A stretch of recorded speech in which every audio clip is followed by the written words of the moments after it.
Excuse me. Good evening, everyone. And I want to welcome everybody to Midway Elementary. And for those of you who do not know me, I am Don Davidson. I'm the principal here. And tonight is the night we will be presenting our local school improvement council presentations. And I believe Duval is going to go first. Correct? And so is it okay if I turn it over to Ms. Clayton? Let me interject anything. Except you finish your remarks. Okay, and again, I just want to welcome everybody, and I'll just go ahead and go over to Mr. Priestley. Thank you. Once again, appreciate everything. We certainly like presentations, hear those voices of the kids that makes lives us up a little bit, reminds us why we're really here and what we do. We appreciate it very much. First thing we need to do is just a couple of different things we have to do. We have to approve the minutes of October 22nd, 2013 meeting. Can I have a motion, please? Mr. Council, maybe no second. That's second by Ms. Smith. Is that all yes vote? All yes vote. Mr. Minkiewicz, if we have anyone sign in for public comment. Thank you, sir. Okay, we've gone through those formalities. So now we're going to go to the LSIC presentations. And Mrs. Clayton from Duval, PKA, will be first. Ms. Clayton, the floor is yours. I'm going to turn around a little bit. Sorry, Mr. Minkiewicz, this time. If I'm going to talk to y'all, I'd like to be facing you. First of all, if Ms. Williams gives me permission, I will relinquish my time to the Midway Mustang Choir, and I'll sit down and they can perform some more because that's a tough act to follow. That's great. Good evening. On behalf of our LSIC, our staff, and the students of Duval, I'd like to thank the board for the opportunity to share some of the positive things that are happening at Duval. Before we get started, I'd like to introduce some people that are with us tonight. Our LSIC president is Jennifer Polly. Vice President Tina Justice.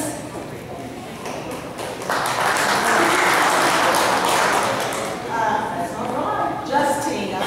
Now I have Dr. Linville. Thank you. That's my typing. Our secretary, Andrew Ramsey, who's also a teacher at Duval. Our LSIC members, Jody Ice, Sonia Dunlap, Gail Elsley, Dana Evans, Adam McClure, Renee Christian, and Ann Cobb.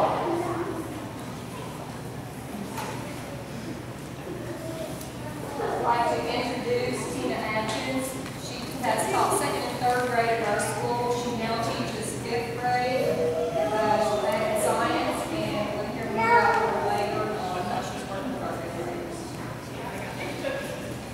All right, we were fortunate enough this year to get a parent educator, Ms. Mindy Gibson. So I'm going to ask Ms. Gibson to come forward and share some of the initiatives we have in the works at Duval to increase parent involvement. A current diagnostic report done by RISA said that it indicated that most of the parents at our school feel welcome to come to our school. So she's going to share some of the things we're doing to get more parent involvement. Mindy. Thank you. Good evening. We've scheduled several events to increase parental community involvement and create a welcoming environment to our parents. Some of the things we have scheduled this week, we have a Scholastic Book Fair going on. We'll currently running a food drive to November 14th. All donations collected will be given to families on the holiday season.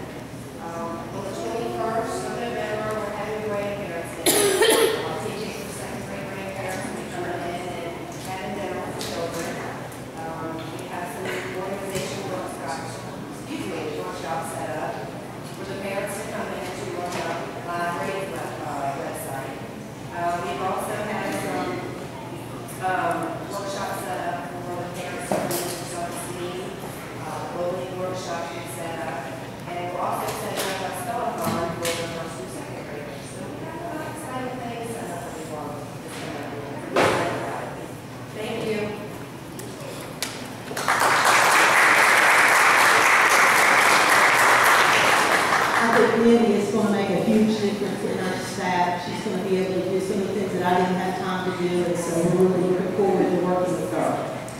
Next, we have not only beauty, but we have brains in Annie Hall. Now, I have to tell you that Annie has strep throat, but she insisted on coming up here tonight. So she's going to come up and tell you a little bit about a program we started this year to give our students a voice in to address their issues and concerns.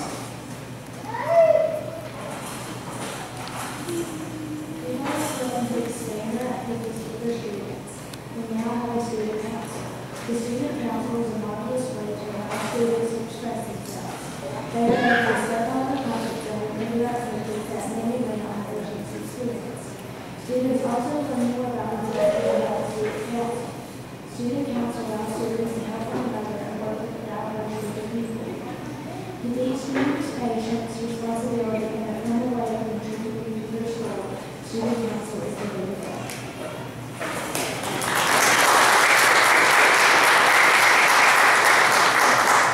What I didn't mention, she's also our reigning Miss Yellow Jacket. So, like the young lady, Annie, please go home and rest and take care of yourself. Writing continues to be a focus at Duval. Mr. Fred Tackett sponsors our newspaper, our yearbook, and has students writing in class daily. You might be surprised to know that I brought two famous authors with me today, at least famous in my eyes. The first one I'd like to introduce to you is Annika Godwin. She's an 8th grade student at Duval who had an article and a byline published by the Lincoln Journal last week. Annika. Her article was, should cyberbullying be bullies be suspended from school? This morning we had another surprise. We were notified by a national magazine called teeninc.com, and she is going to be featured in that magazine in the opinion discrimination section on the front page. So we're very excited about that. She has shared a copy of her article from the newspaper, and then this is this is the magazine that she will be published in here in a few weeks. We also would like to recognize Annika's mom, Amy Goodman. Would you please stand up? We know at Duval that parental support is essential to student success, and we applaud every parent that supports the kids.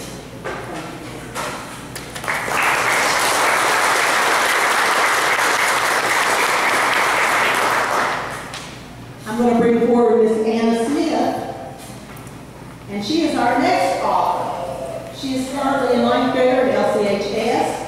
She wrote an article as an 8th grade student at Duval, and it was published in August in the wonderful West Virginia magazine as a part of the Inspirational West Virginia series. Please listen as Anna shares a small excerpt from the article titled, Always Room for One More.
My mom has inspired me to love everyone for who they are and not for what they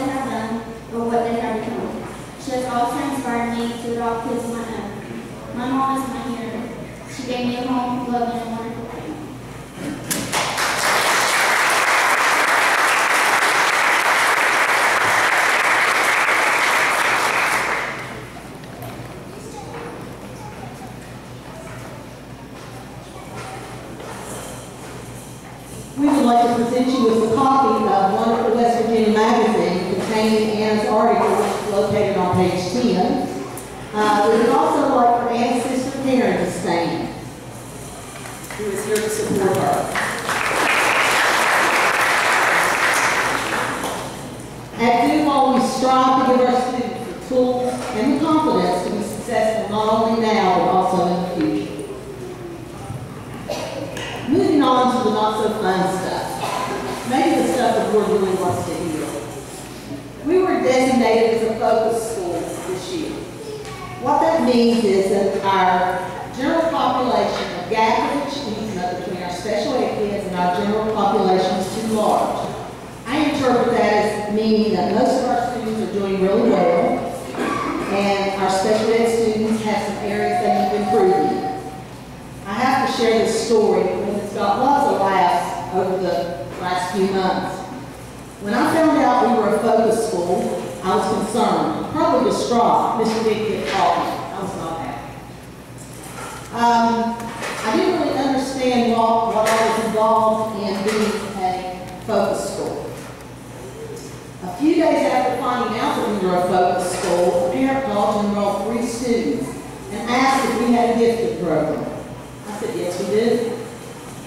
She informed me that 2 of her children from the previous school had been at the previous school had been in the gifted program. Usually I would be going, woohoo, this is a time to celebrate. When I hung up the phone, I thought, oh my gosh, the gap's going to get bigger. And so it's interesting how things change, the different perspective that comes on education. On a positive note, our special ed students showed the most growth in math and English than any other group in our school. We still get to be a focus school for 2 years, even though we've closed the gap substantially. The question is, did we meet the target? Not only did we meet the target index, we exceeded it. To stay on track, we can show less than 1% growth next year and still be on track. Of course, our goal is to show 3% growth minimum. Our observed growth was 60.4% of the possible points. The state average is only 51.4%. So I think that says a lot about our staff and our students. Ms. Brown is going to talk to you a little bit about math because that's not my forte. I'm so glad that she's on board to take over that role.